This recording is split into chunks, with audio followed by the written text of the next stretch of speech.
is going on? Internet, Eric Van back again with another e-commerce conversations. Hope all is well on the other side of the internet. On the other side of the internet from me, Nate. What's up? What's up, dude? Thanks so much for having me. The pleasure's all mine. We've been connected on X for a while now, but You're for calling it those who, X? I'm calling it X, man. I'm all bought in. I'm Yeah, bought in. I'm I'm still not dead calling it naming Twitter. it. Yeah, You still not call it dead Twitter. naming it. But yeah, man, it's so great to finally connect. Small world. You are from where I live now? Yeah. Didn't Yeah. know Born and that. raised, well, I wouldn't say born, born and raised in South Carolina. Yeah. So you don't run across too many South Carolinians out in the No, wild. definitely not There's in a, e-commerce either. yeah. Are you, you're not from South Carolina though, right? No, I grew up in a small town in Massachusetts actually. Okay. And then defected from the union to go to college and found my way down here and have loved it. You didn't go to Clemson, did you? No, I was not good enough to play at Clemson. I went to a small Division II in Greenville to throw some baseballs. So why don't you give our listeners a quick rundown of who the heck you are and what the heck you did? Yeah, so I'm Nate Legos. For the last 4 years, I've been the VP of marketing for a regional grain watch company. Before that, CMO for a couple other small e-com brands. I took my first marketing class in college and like fell in love and like realized like that was what I wanted to do for sure. And then I took my second marketing class and I realized that they weren't going to teach me anything I needed to know to actually succeed in the real world. I had one professor who was awesome, and the rest were tough. So I started freelancing my sophomore year of college, doing organic and paid social for brands and restaurants in town. And yeah, just kind of grew from there. It's been a great ride, especially the last 4 years at OG. We've had insane growth. The team's been killing it on products. My team's been killing it on creative. And yeah, it's been a rocket ship, which can be stressful at times, but it's been so great. Yeah, and you also do your own content production as well. You're pretty transparent and public with your view on the world. Yeah, I host a podcast called Tactical and Practical, putting out 2 episodes a week, where each episode I just break down one tactic that's either working for us right now or one thing I'm struggling with right now.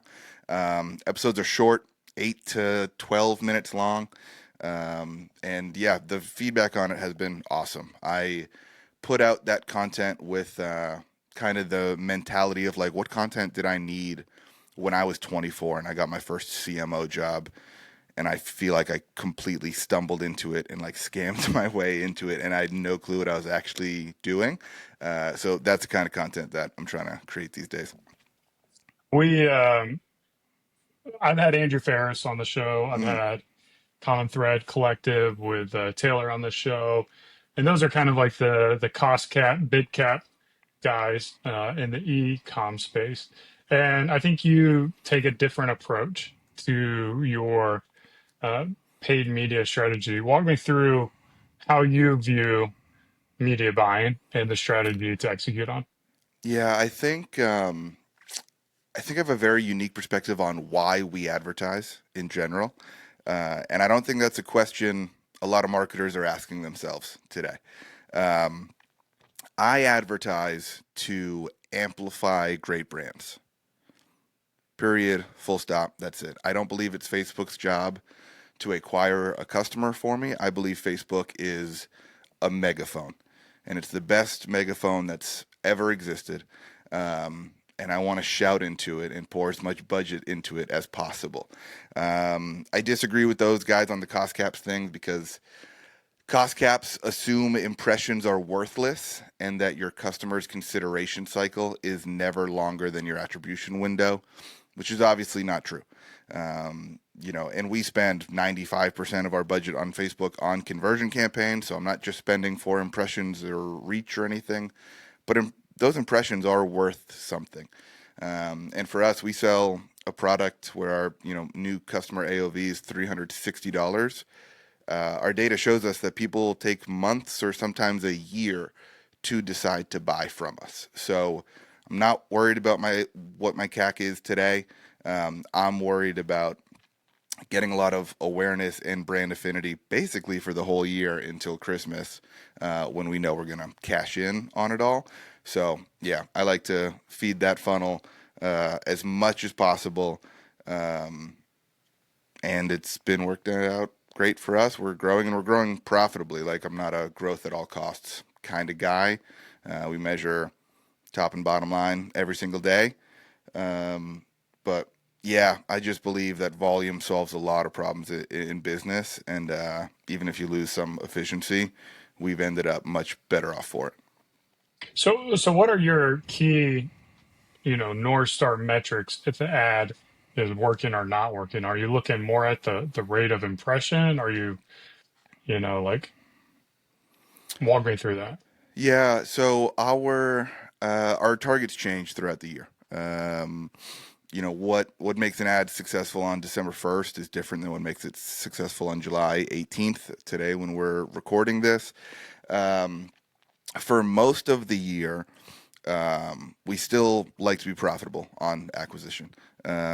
We are a brand that doesn't have a fantastic repeat purchase rate. Being in watches, it's a little bit hard to get that. So we still like to remain profitable on acquisition. So if we're advertising a watch and we're selling a bunch of that watch, to me that means the ads are working. We measure kind of what we call real ROAS internally, which is basically like a blended ROAS or MER based on product or based on collection. So if I spend 10 grand advertising this watch this week and I sell 40 grand worth of that watch this week, I'm pretty happy. Regardless of what any metric inside Facebook says, regardless of our click through rate or our CPM or our in platform CAC. I know the top spending ads for that watch are working because the overall outcome is what I want. Now, on a week where I spend 10K advertising this watch and we sell like 11 grand worth of that watch, I can safely assume that the top spending ads promoting it are not doing what I want them to do. So that's when we cut, that's when we make changes, that's when we launch new creative and copy. But yeah, ultimately, I think ads are a great amplifier to what we do. I think we can use them to acquire customers profitably, but we're not sweating in platform metrics too much. Are you, when you're looking at those metrics, are you breaking out new customer acquisition versus repeat customer? Yep. Yeah, we are. And So it's like I spent 10K and then drove 40K of new customer acquisition of that product, or is it across the board blended?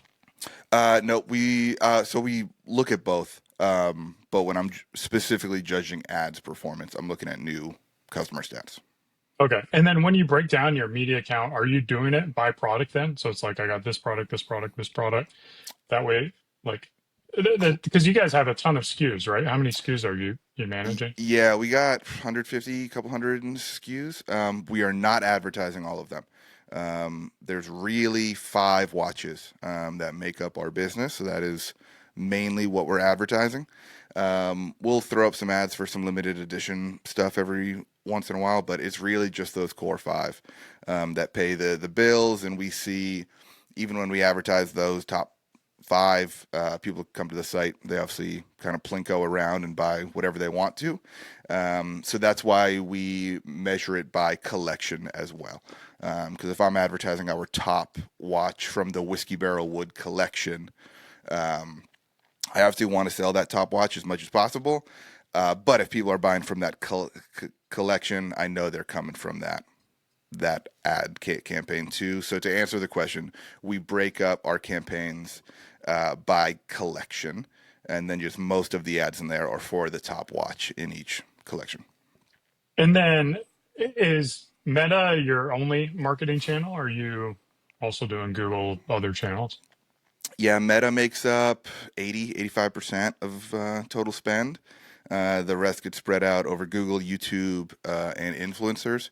I'd like to do a lot more with YouTube and influencers for the rest of the year, but uh, it's a little harder to scale. It's a little harder to create content for. So Meta is still our workhorse. Yeah. And then how do you know when to step on the gas and what does it look like to pump up the spend and scale that up? Yeah, so we're fortunate. I'm fortunate that the guy started this in 2013. So we've got nice 12 years of history to look back on. We have forecasted top line, ad spend, contribution margin every single day for the whole year. We come up with that based on historical data. We come up with that based on how much inventory we're going to have this year, and then ultimately what goals we want to set. So we're really not making budget tweaks based on, how performance was the last 7 days or anything. We know that we're following a system that's rooted in data. For us, that means ad spend's kind of flat for the next few months. We'll start to ramp up kind of back half of September, ramp up all throughout October, and then November's really when we step on the gas pretty hard. But yeah, we like just kind of that like consistent delivery of impressions, new site visitors, and leads all year. And then Q4 is going to be where we make all our money. Yeah. How does it look from like a creative standpoint? So it's like you have, let's say we're kind of in the doldrums now. We have an ad, maybe it's not performing the way we want it to. It's one of our top five products. Are we doing iteration changes? Are we coming up with completely new campaign ideas? Or, how are we keeping things fresh? Because I hear a lot of things like one of the keys on Meta is just it's this throw in as much content as possible. Do you agree with that I think the jury's philosophy? still, yeah, I think the jury's still out for me. I'm sorry, I don't have a hot take on it to deliver for your podcast. But we have always, I think, been on like the lower side of creative volume. Last year, we grew by over 100%, and that was from doing eight figures the year before. Um, we launched like 10 ads a week, 15 ads a week. It wasn't anything too crazy. This year, we're definitely launching more. And what we found this year is like it's not so much that I think we need a ton of volume like to find winners. It seems like we just need volume to get Facebook to give money to the new ads. That's been probably the bigger challenge of Facebook this year. It's got our top 7 ads, and it just wants to spend all the money on those, which is fine when they're working, but when they're not, we've tried to, or like even when they're just doing okay, I've tried to keep them on, launch new creative into that same ad set, which is the way we've always done it, and it just hasn't shared spend. So lately, we've increased our volume to probably launch in 30 to 40 ads a week. And that is getting new ads to spend more quicker. And we are finding new winners quicker. So depending on how you define volume, that increase in volume seems to be helping us. But as far as creative process goes, we've got an in-house creative team who's awesome. We've got a full-time photographer, full-time. It'd be an insult to call him a graphic designer because he's got a great vision and plan for like the creative direction of the brand. But he also does all the graphic design for our ads. They're killing it these days. They're spinning out a bunch of great content. And then a lot of the different angles and messaging we test come from me testing copy on our website, honestly. That's where I like to kind of test copy first, see what's actually going to drive conversions. And then once I know it works on our site, we can throw those blocks of copy and headlines into ads, and those ads are going to have a way higher hit rate because we've already kind of done the creative testing on the site. Walk me through what that on-site testing is like. Are you using heat maps or A/B testing, or is it just kind of on a product basis? And Yeah, so big fan of heat maps. We use heat maps to kind of identify like what the high impact areas of our website are, and then we use IntelliGems to actually split test different copy and images and structure and everything. But we're testing copy on our website constantly. I'm launching new copy tests every single week. Sometimes I'm just testing individual words. We've had a headline on our site for a while that says our watches are rugged and dependable, just like the men who wear them. We tested that against saying they're smooth and unique, or they're classic and dependable. And those individual adjectives can have a big impact on performance. So sometimes it's little iterations, sometimes it's brand new angles that me and ChatGPT cooked up. And I'm just trying to find kind of new ways to say our core message that might resonate with different people. Is that on a product page or is that like on your homepage? All the above. Okay. From the home page to our most successful like ad traffic destination. We call them a landing page. To be honest, they're just like glorified collection pages. At the top, it's got a banner, a headline, a block of copy, and then it's just a collection page from there. That's where we send like 90% of our ad traffic to, and that's where a lot of the copy tests get done. Okay. Um, what are the specific tools you're using for hot maps or heat maps and A/B testing? You said Yeah, intelli. IntelliGems for A/B testing, and then heat map is just called heat map. I think it's Oh, is that it? heatmap.com. Yeah. Oh, okay. Go figure. Yeah. Shout out to Dylan, the founder of heatmap. He named his company very appropriately. Good for him. Yeah, I wonder if you got the trademark on that. Probably not, but it might not matter. All right, so you're doing a lot of A/B testing. Your team is, you said you have a full-time photographer, graphic designer, and you. Is it just the three of y'all, or do you have a Um, like? Are you doing video content as well? we don't do a ton. We're trying to. It's something that like our full time photographer can do, but static images rip for us in ads. So that's kind of where we've focused all of our time. And then the last piece of the team is a marketing manager I brought on at the beginning of this year, who's helping with all of our on-site execution. He's getting all the Klaviyo and PostScript stuff scheduled and set. And then he does a lot with social and influencers as well. So that's it. Lean and mean team, but I wouldn't have it any other way. Yeah, and then you're putting. You don't have like a media buyer in there. You're putting all the ads together, and Yep. Yeah, I've been in the ad account for a couple of years now, which is super like intimidating at first, but it's not that hard. yeah. Walk me through the. You're coming up with 30 pieces of content, which I think is a pretty good output for a Mm. team of your size. Walk me through the ideation, the planning, the communication. How are you guys able to execute on that? Probably a third of that is going to be iterations on past winners, which are fairly simple. We take ads that are, getting a fantastic amount of clicks or conversions, look at what the headlines are, what the graphics are, what style of photography it is. We try to replicate that on all of our top 5 watches.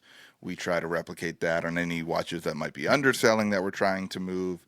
The iterations part kind of takes care of ourselves. We can see that this is working over here. Let's do it across the product line and see what happens. The net new content comes half from my brain, half from Chris's, kind of that like performance creative director. We throw a bunch of inspiration on a Canva board every week. I'm usually pulling like old Rolex and cigarette ads. He is usually pulling more like ecom CPG type ads, so we get a good kind of variety and diversity of what we're trying to see. We talk about what we like about all that of those ads, what we don't, what we think would work for us, and then we take our core messaging and our best offers and kind of put them into those visual formats. We're very conscious of only trying to test one thing at a time. So when we are testing like a brand new visual format that we've never done, we don't also want to put a new headline in there or a new offer in there that we haven't tested before.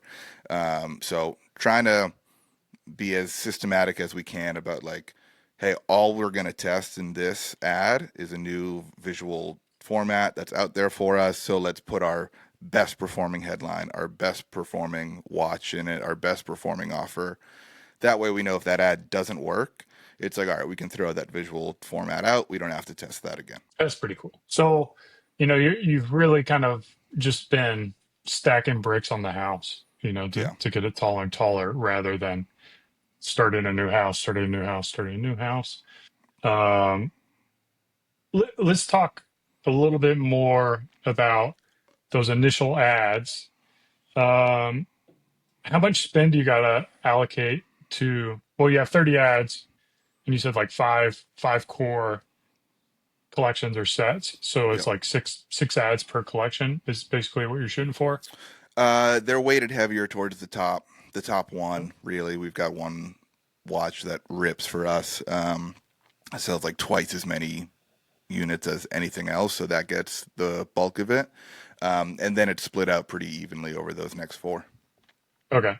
How do you allocate how much capital you put to the new ads before you Um, scrap them?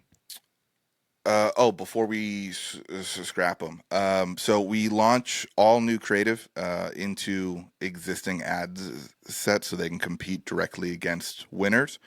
We don't have any kind of testing campaigns or ad sets.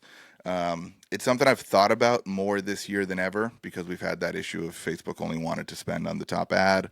That hasn't been as much as a problem in the last month or so, so I'm kind of talking myself out of it now. But for now, everything gets launched into existing scaling ad sets. If it gets spent and business performance stays the same or improves, then that's a winner to me. If it doesn't get spent in like a 2 or 3 week period, that's a loser to me. We'll eventually turn it off. And if it does get spent and business performance declines, then that's also a loser to me, and we'll kill that one pretty quick. Okay. So it's just, yeah, put them in something that's existing, let them fight it out, and let's see who can push the top dog out, right? It's Yep. just, you talked about how one of your products is doing, 80% of your sales. What is it about that product, and are you able to replicate kind of the attributes of the product to roll out more products like that? Yeah. So we launched it 2 years ago. Funny enough, it's never the one I have on because I'm a terrible brand ambassador. I swear I wear nothing but like discontinued and not popular watches because I like them. Um, but it's an automatic watch with a skeleton dial, so you can see all the gears and springs moving in there. It's black plated stainless steel with charred whiskey barrel wood. Um, that whole combination for us crushes. So since launching that, we've done other watches with a lot of the same attributes, and a lot of them have worked. That's something the guys who started the company do such a great job at. Like, uh, they're designing all of our watches, and when we see something that hits, um, what's been so cool about me being here for a few years now is that the marketing playbook is kind of not the like thing that'll make or break it. When we launched this watch, we did the same thing for this other one. Same launch strategy, same emails, same ads. So if this watch blows up and this one doesn't, I'm fortunate enough that no one is looking at the marketing team like, "Hey, what happened? Like, you guys blew it." We know that in selling fashion accessories, like the product matters more than anything. So, yeah, selling that watch is easy. In fact, keeping it in stock the last couple of years has been the biggest issue. But yeah, that kind of like taking marketing and sales data and bringing it back to the product development team has been super powerful for us. Makes my job way easier when we execute on those products. How long was it before that product hit? Like, was it a slog for a period of time before you knew you had a winner? What was kind of hard is when we launched the first edition of everything, we do them in pretty small batches. We'll do 100 or 250 450, sometimes 500. Um, I think for this one, it was a collection of like 400. We launched it in November of 2023, and it sold out pretty quick, like a few days. But it didn't really impress us because we were like, well, it's November, like we're ripping, everything is selling out. So it crushed, and we were like, great, take it off the website. It won't be back till March. We got another 500 in. We sold out pretty quick, and we were like, all right, that's pretty good. And then we loaded up on them for Q2 of that year, and we got an amount for our Father's Day sale that like I was intimidated by. I was like, I don't know if we can sell thousands of this. Like this is a lot, and that sold out super quick. So it took us kind of 6 months to really realize like, oh, like this is our new top dog. Like this, every time it's on the website, every time we have ad creative out there for it, it crushes. So then we loaded up for the following Q4, another intimidating number that I didn't think we could hit. And then before Thanksgiving hit, I was raising the price on that watch and cutting back ad spend of that watch because we were selling out too quickly again. So um, yeah, it's like a little bit of a slow burn, but fortunately, like after those first few months, we realized that it was a top dog, and we've been able to scale it like crazy. Well, that's kind of interesting. So I want to like, like you're ordering, you're selling out quickly. You're not marketing the watch in between when it's sold out, right? Or are We you? weren't early on. Okay, Once we knew it was going to be like a kind of regular. constant evergreen thing for us that crushes, we will put it on pre-sale now. We also are in a better spot where we're not selling out of it and waiting months anymore. But for us, we've seen like with our handcrafted watch story, people are willing to wait like 4 to 6 weeks for a watch on pre-sale. So once something is like an established top dog, we're willing to do the pre-sale thing. We just communicate that on the PDP and in the post-purchase email. We'll get a few customers that complain, of course, but the majority are more than happy to wait for it. Okay, does that continue to be the strategy? Just trying to like the Ferrari strategy where you have one more buyer than you have units. Um, It's definitely helped us. That's definitely what I'd prefer. This year we've grown another 90% this year, and we're loading up for Q4 again. We haven't sold out of that watch this year, so my ego's a little hurt on that. But yeah, I'm hoping by the end of the year there's like 10 people who wanted one for Christmas that couldn't get it. you think a little bit of that is just like word of mouth? I mean, the nice thing with your product is people wear them, Yeah. so it can like foster conversation. Are you doing any kind of like post-purchase surveys to, double check your attribution or We haven't this year. We were in years past. It was never surprising. We spend 80% of our money on Facebook. That's where 80+% of our purchases were coming from. It helped a little bit on the YouTube side of things. We spend, kind of like high 6 figures a year working with YouTube creators. They all put a link in the description of their video. Sometimes it gets clicks. Sometimes people use the code, but sometimes they don't. So we were able to like attribute a few more sales to those channels. But this year we've been asking people more questions about what they like, what kind of music they listen to, what they watch on TV.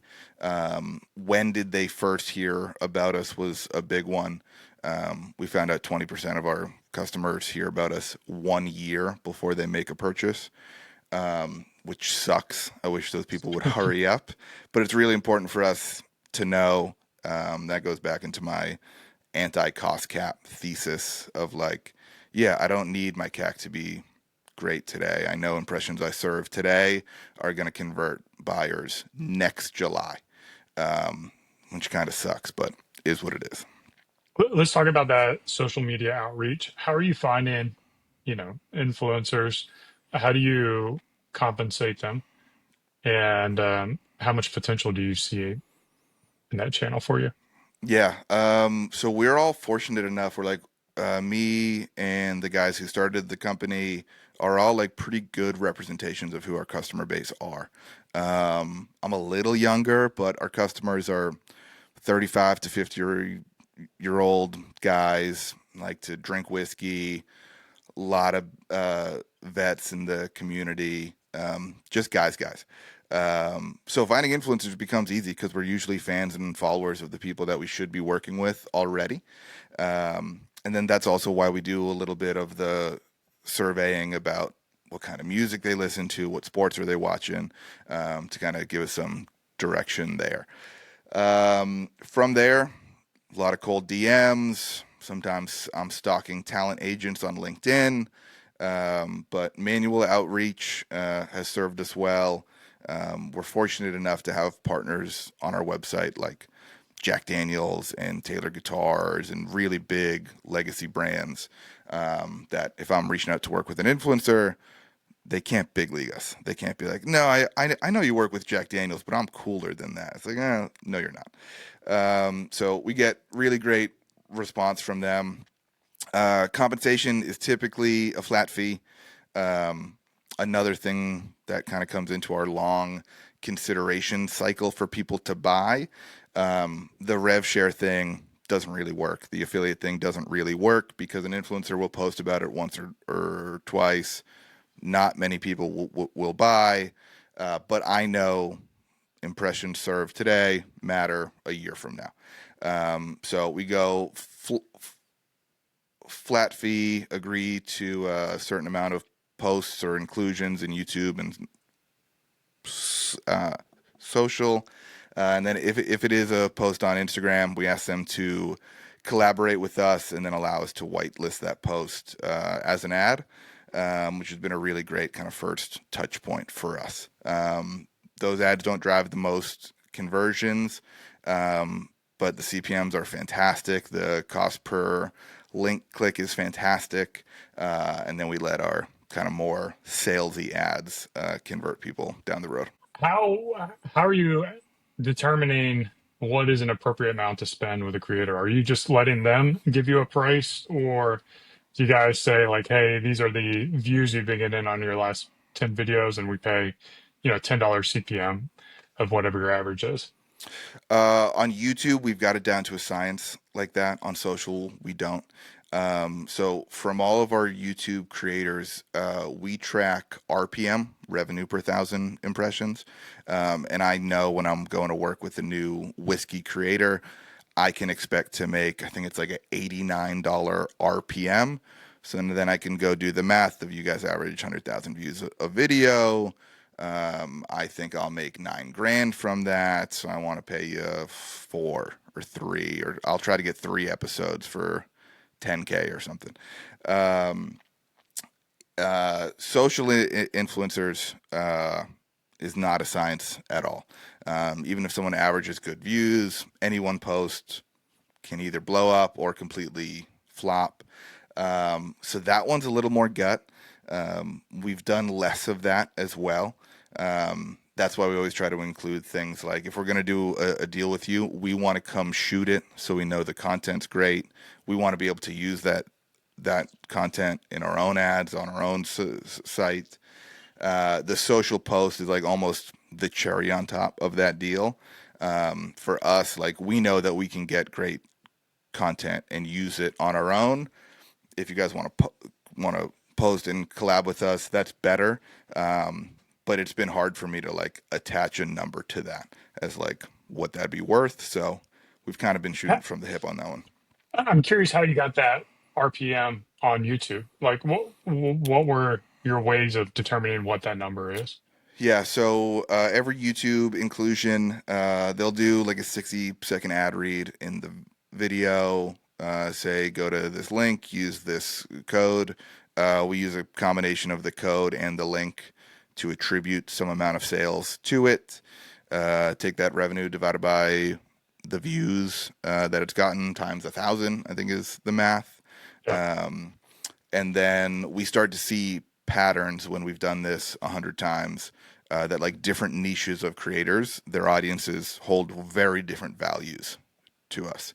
Like those whiskey creators crush. We do some like lifestyle comedian podcasting YouTube stuff. That audience is only worth a $20 CPM to us compared to the 81. But if we can agree to a deal with that comedian for a $10 CPM, then I'm doubling my money. I'm good Yeah. with that, you know. Okay. So you've just really identified core creator communities. Yeah. You've got your whiskey creator, you got comedians. What other target audiences are you looking at? Is it just Yeah, we've gotten automotive? Like, have you gotten into automotive? Have you gotten into? yeah, so we've done a little bit with some kind of off-roading truck communities. We did a deal a couple years ago with Toyota TRD on some watches, and then we just launched a line with Ford. So the truck guys have been great to us. We do some with like outdoorsman guys, lumberjacks, hikers, guys that build log cabins with their bare hands. That stuff does well. We're trying to get a little more involved in the music scene. We've had some hits there, we've had some misses there.